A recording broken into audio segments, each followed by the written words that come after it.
అంటే మీరందరూ యూత్, మీరందరూ లవ్, బ్రేకప్స్ అందులో ఉన్నారు కాబట్టి ఇప్పుడు ఒక స్పెషల్ సెగ్మెంట్ అనమాట. ఏంటంటే మనలోనే ఒక బ్రేకప్ అయిన పర్సన్ ఉన్నాడు. తను వచ్చి తన లైఫ్ జర్నీ, తన లవర్ తో ఏమైంది, అసలు ఎందుకు గొడవ అయింది, ఎందుకు బ్రేకప్ అయింది అని చెప్పుకోవాలి అనుకుంటున్నాడు. సో అతను పిలుద్దాం, అసలు లవ్ స్టోరీ ఏంటో తెలుసుకుందాం ఒకసారి. సో తమ్ముడు ఒకసారి.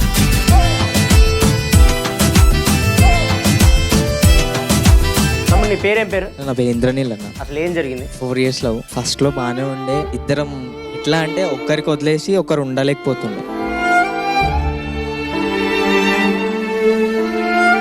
సో నేనేం చేసినా సరే నిజం ఉండొచ్చేమో అని చెప్పి ఫస్ట్ ఫ్రెండ్ గానే ఉండి, ఆ తర్వాత ఒక రోజు నాకు మా ఇంటికి వచ్చి మా వాళ్ళతో చెప్పింది, ఇట్లా నేను తనని లవ్ చేస్తున్నా. నేను చెప్తే యాక్సెప్ట్ చేయట్లేడు ఆయన, ఒకసారి మీరైనా చెప్పండి అని అంటే మా సిస్టర్ చెప్పింది. ఆమె నేను ఒక అమ్మ నాన్న లేని లోటు నీకు తీరుస్తుందంట అనేసి అన్నదాన్ని.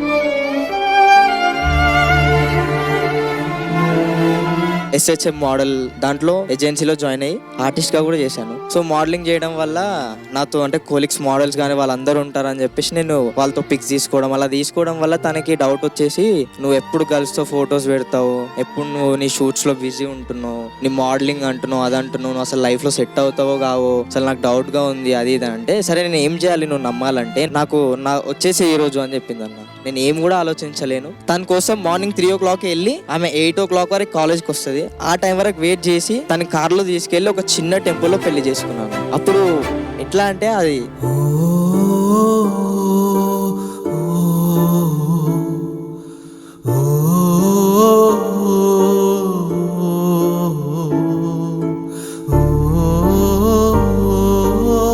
మ్యారేజ్ చేసుకున్న ఒక నెక్స్ట్ డేకి తన ఫోన్ వాళ్ళ ఫ్యామిలీ వాళ్ళు హ్యాక్ చేసి, ఎందుకు నైట్ మొత్తం ఫోన్ ఇలా బిజీగా వస్తుంది అది వస్తుంది అని చెప్పేసి హ్యాక్ చేసి ఎవరి త్రూలో మాట్లాడుతుంది, అసలు ఎవరితో మాట్లాడుతుంది అంటే నేను వచ్చాను. అదే టైంలో నేను ఆఫీస్ నుంచి వస్తున్న టైంలోనే ఇంటికి వెళ్ళిన దగ్గరనే నన్ను మా ఇంటి ముందే కొట్టేసిరన్న.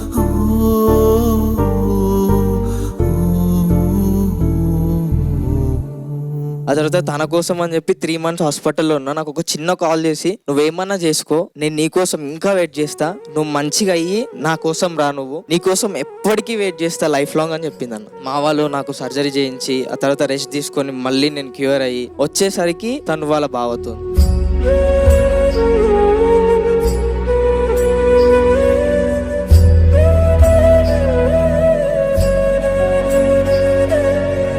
తర్వాత మా మ్యాటర్ వాళ్ళ బావకి తెలిసి, వాళ్ళ బావ కూడా అన్నాడంట, అసలు ఎందుకు నీకు, నేను అవసరం లేదు కదా, నువ్వు ఇంకా చిన్న పిల్లవి, నీ ఏజ్ ఇంకా 20 years, నా ఏజ్ ఒక 25, నేను నీతో ఎలా కూడా మీట్ అవ్వలేను, అసలు నేను నా లైఫ్ లో ఊహించుకుంటలేను, ఏదో మీ వాళ్ళు చెప్పిరు అనేసి నేను దీనికి యాక్సెప్ట్ చేస్తా తప్ప నాకు అసలు నువ్వు ఇష్టం లేదని చెప్పి నడి రోడ్లో వదిలేసిపోతే, నేను కార్ తీసుకొని తనని తీసుకొని వాళ్ళ మమ్మీతో చెప్పిన, ఇప్పటికైనా నాకు ఇవ్వండి, ఆయన అట్లా చేస్తుండు సో అని చెప్పి వాళ్ళ మమ్మీ కాళ్ళ మీద పడితే ముఖం పైన ఉంచేసింది.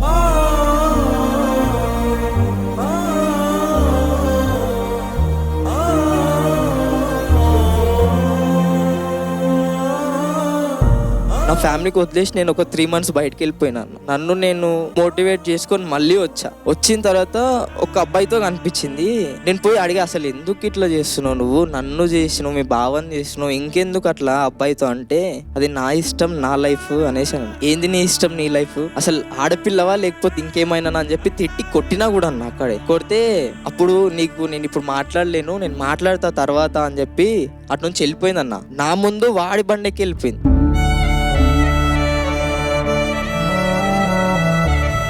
వాళ్ళ ఇంటికి వెళ్ళిన తర్వాత నాకు కరెక్ట్ 6 o'clock కాల్ చేసి నైట్ 12 వరకు మాట్లాడింది అన్న. అసలు ఏం జరిగింది, నువ్వు ఏం స్టోరీలు చెప్పకోనంటే, నీ ఫ్రెండ్స్ చెప్పిరు నువ్వు చచ్చిపోయినావు అని చెప్పిరు అని చెప్పారు.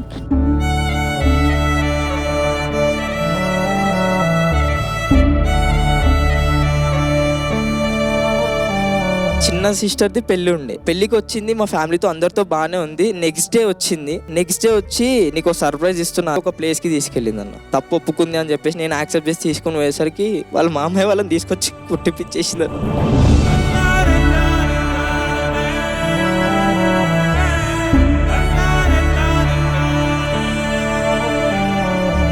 అప్పుడు ఇంకా బ్లాక్ మెయిల్ చేసిండు, అది చేసిండు, నా ఫొటోస్ మాఫింగ్ చేసి ఇన్స్టాలో పెడుతున్నా అని చెప్పి బతలం లేపిన.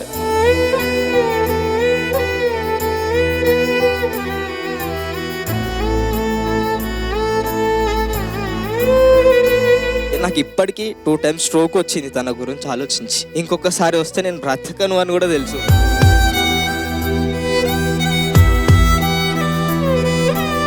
సారీ అక్క, నీకు తెలీదు, నేను ఈ స్టేజ్ నుంచి చెప్తున్నా 2 times స్ట్రోక్ వచ్చింది. అది నీకు 1 time వచ్చిందనే తెలుసు. ఇంకొకసారి వస్తే నేను బ్రతకను.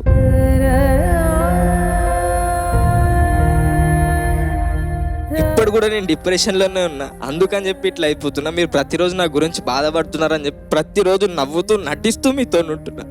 సారీ అక్క.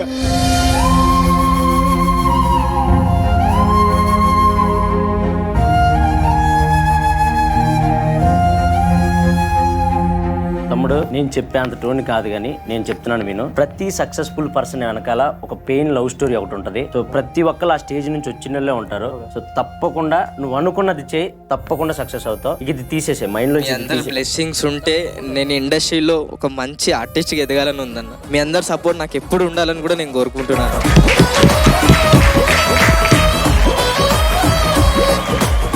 ప్రజెంట్ ఒక విషయంలో హ్యాపీ అన్న, ఎందుకంటే నేను అనుకుంటుంది నేను సాధిస్తున్నా. తను ఇప్పుడు నన్ను చూసి బాధపడుతుంది. రీసెంట్ గానే నాకు ఒక కాన్స్టిట్యున్సీలో అంటే పాలిటిక్స్ కి ఎంటర్ అయినా. సో నేను చేసిన సోషల్ వర్క్ కానీ, ఇంకొకటి నేను INV సేవా ట్రస్ట్ అని చెప్పి నాలాంటి అంటే పేరెంట్స్ లేని వాళ్ళకి, ఫుడ్ వాళ్ళ లేని వాళ్ళకి కోవిడ్ టైం నుంచి నా సొంత మనీతో అంటే మా ఆస్తుల్లో కొంచెం అమ్మేసి మరి వాళ్ళకి సేవ చేస్తున్నాను.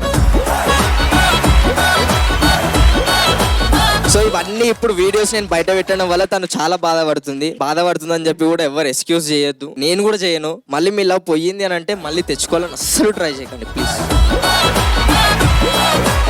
మా ఊడు చెప్తుంటే చాలా మంది కనెక్ట్ అయ్యారు. ఇక్కడ మీలో కూడా చాలా మంది ఏడ్ చేశారు. మీకేమన్నా గుర్తొచ్చాయా? అమ్మ మీరు సెకండ్, మీరు ఏడ్ చేశారు అంటే 1 side లవ్ ఉంది. సో అది ఫెయిల్ అయింది. ఏమైంది అసలు? ప్రపోజ్ చేశారా మీరు? చెప్పాను కానీ తనే రిజెక్ట్ చేశారు అంతే. వాళ్ళకి ఇష్టం లేదు కాబట్టి రిజెక్ట్ చేశారు. ఒక్కటి మాత్రం చెప్తా, ప్రియ అంటే ప్రేమించడం, మా అంటే మరణించడం కాదు. 2 మనస్సులు కలుస్తేనే ప్రేమ. ఇది మాత్రం పక్కా గుర్తుపెట్టుకోండి. నేను అనుకున్న అమ్మాయి నన్ను వదిలేసి వెళ్ళిపోయింది. నా ఎంబడి పడ్డ అమ్మాయి నేను 2 రోజులు పట్టించుకోలేదు. సో తన లవ్ నేను యాక్సెప్ట్ చేసినాను. మా ఇంట్లో వాళ్ళు ఒప్పుకోరు, 2 ఫ్యామిలీస్ ఒప్పుకున్నాయి. సో స్టిల్ ఇప్పుడు మ్యారేజ్ చేసుకున్నాం. So happy. కానీ లవ్ చేసి మోసం చేయాలనుకున్న వాళ్ళు మాత్రం రాకండి మా లైఫ్లోకి ప్లీజ్. మమ్మల్ని వదిలేయండి, మా దారి ఏదో మేము చూసుకుంటాం. లాస్ట్ ఒకటి చెప్తా, అమ్మాయి ప్రేమ కన్నా అమ్మ ప్రేమ ఎంతో గొప్పది. అది అర్థం చేసుకోండి మీరు. తమ్ముడు ఏం కాదు, నువ్వు మంచిగా సక్సెస్ అవుతావు. నువ్వు అనుకున్నవన్నీ చేస్తావు. ఓకేనా?